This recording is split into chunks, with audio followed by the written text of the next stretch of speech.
can't turn around and preach 7 sermonettes from Old Testament passages when the writer of Hebrews is linking them together to make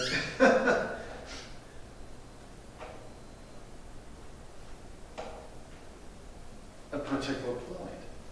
So I use them in the way the writer of Hebrews is using them, so I can do an exposition of that section of Hebrews 1.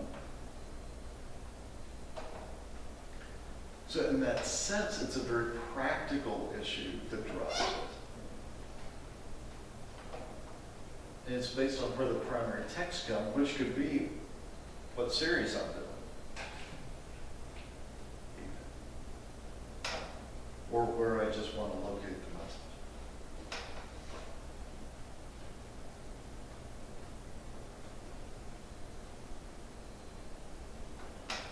So if you preach on Jeremiah 31 verses 31 through 34, that's the most lengthy Old Testament passage cited in the New Testament.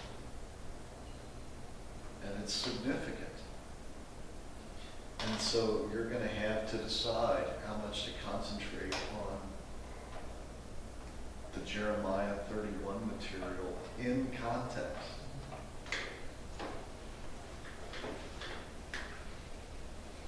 And you can't ignore the New Testament connections. But it's an Old Testament message, so you got to figure out how to keep the accent where it is without being theologically irresponsible. Isn't that fun? Wasn't that nice of me to offer that to you as an option from which to choose?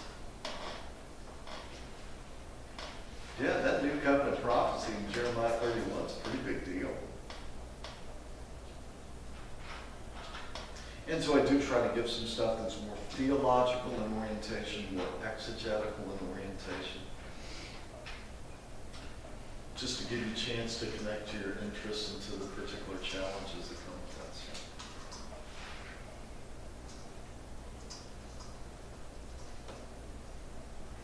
What else? Other practical issues and challenges?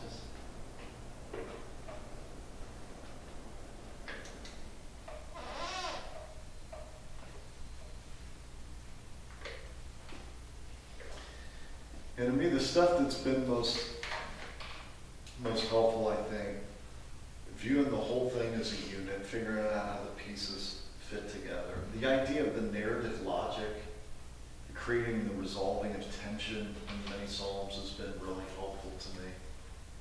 That autobiographical nature of them enables you to connect to people emotionally and in a very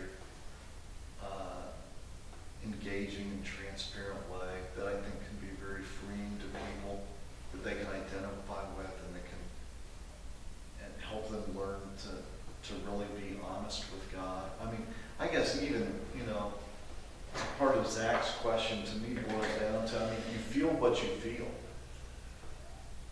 So you can sit around all day and decide whether or not you should.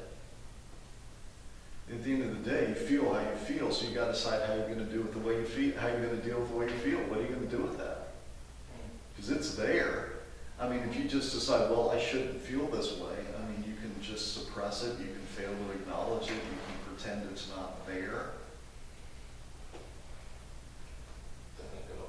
The Psalms provide a way that you can be honest with God. And the sham of the thing is, what are you going to do? Hide it? How are you going to hide it in you? So here's a way to articulate to God what God already knows about you. It's not like there's some big moment of revelation going on here. Sometimes it's just we get so used to interacting with one another. We think that we're interacting with God on the same plane. But if I don't tell you I feel this way, God doesn't know either.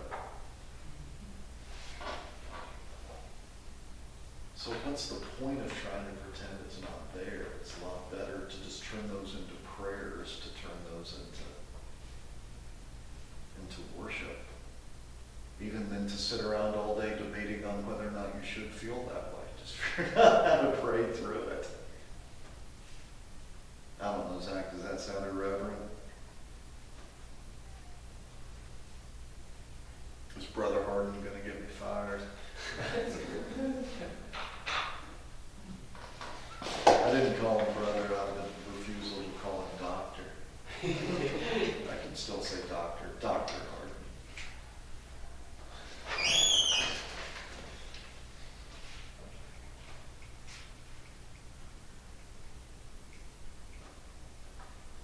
See, I found that stuff to be really helpful. I found it helpful to think in terms of ordering around the primary images.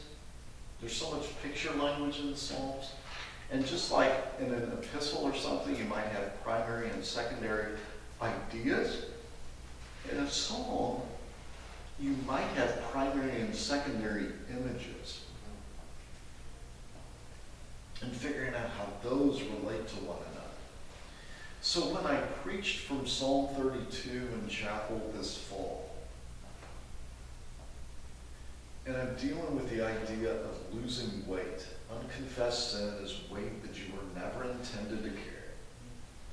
Confessed sin is the means by which God removes weight that you were never intended to carry. And that we're in partnership with God on the removal of the weight through confession. How did I decide to center the sermon on the weight imagery? Well, I talked in the sermon when I was here about how that even that language of sin as a burden, forgiveness as removal of the burden, that picture language is in the Word. I mean, it's in the actual. That picture language is in the language of Psalm 32, through the language of sin, through the language of forgiveness. The reason I chose that, while there are also words like, blessed is the man whose sin the Lord does not count against him. You know, that's an accounting term. That's ledger sheets.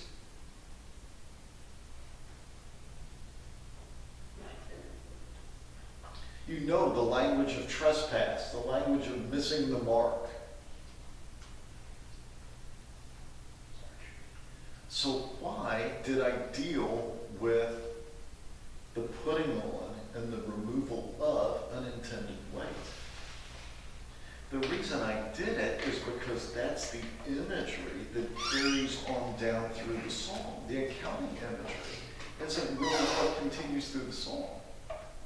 What continues is, your hand was heavy upon me. My strength was sapped, as is, in the heat of summer. Then I confessed my sin to you. You removed this from me. Now I'm free. It's that imagery that carries through the psalm. That's how I decided. It wasn't that I was determined to talk about Fitbit.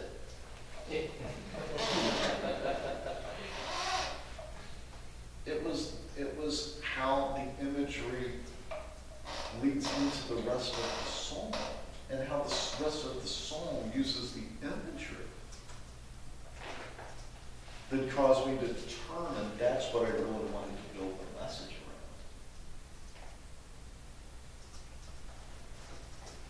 around. And I hear a lot of sermons because you get three primary Hebrew words for sin and forgiveness all crammed into the first couple of verses of that passage. So what happens is people grab a hold of what they know, or they grab a hold of what they like, what they understand better, what they'd rather talk about. And they pick up that part of it.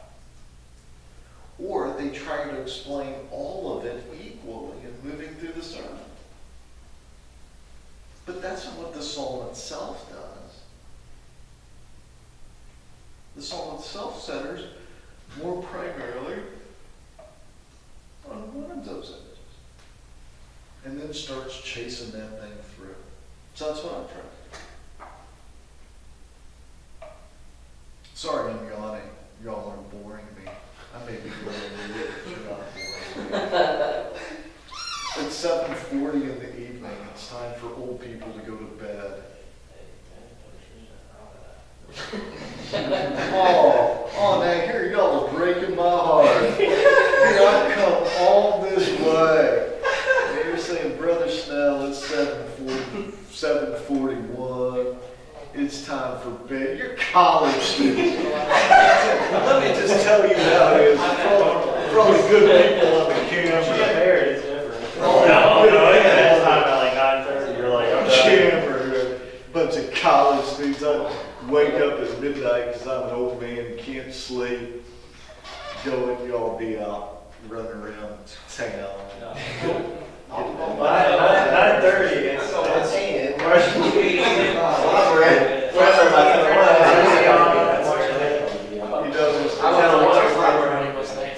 Not me.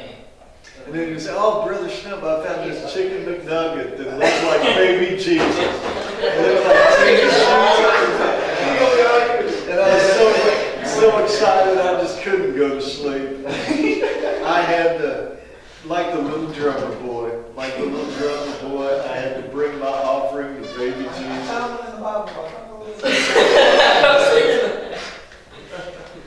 I understand how it is. All right, we all got awakened here a little bit.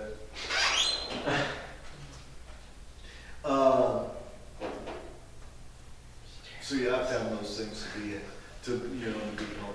One other thing, make sure that you don't neglect the way that the psalm ends. This sort of relates to the other issues we've talked about in terms of how psalms work. But a lot of times you get toward the last part of the psalm and you'll get a praise the Lord statement at the end. And preachers don't usually do much with that. But a lot of times, that's really how the psalm crescendos toward a conclusion.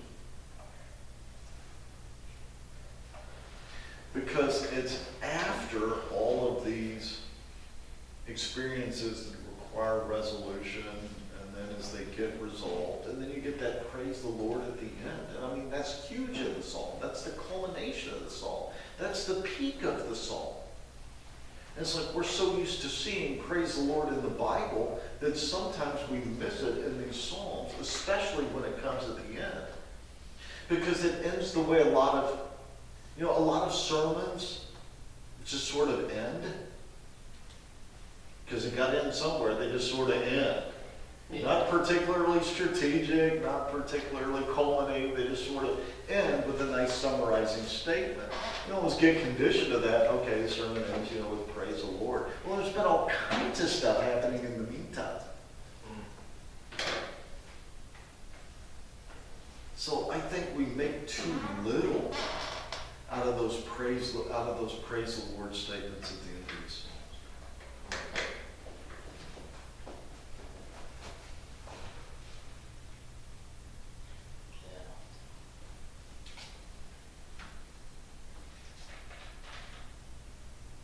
All right, well, there's some stuff you can work with anyhow. Ready to transition? Let's talk for a little bit about Old Testament wisdom.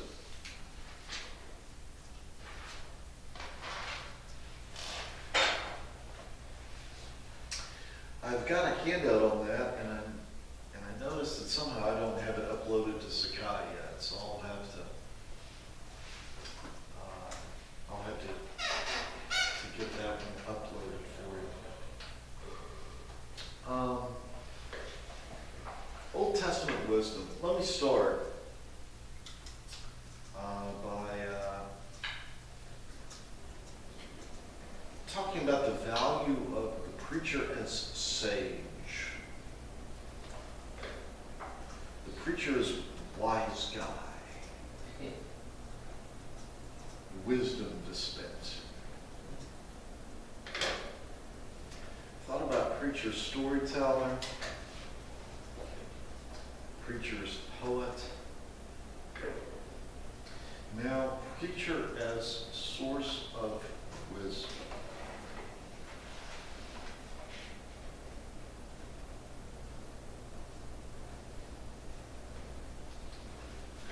again, I don't know how this immediately hits you, whether you think of yourself resonating with that image. Maybe as you hear preacher as source of wisdom, you think to yourself, I haven't really grown into that one yet exactly. I mean, you think of wise people as people of advanced experience. You think of wise people. Most people first think of an older person.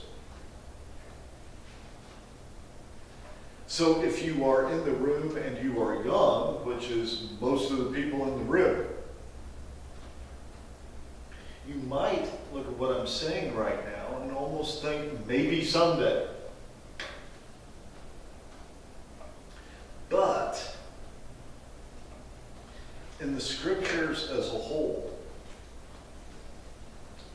in coming to know Christ, the wisdom of God, not as if the Father is unwise or the Spirit is, still trying to get there from here.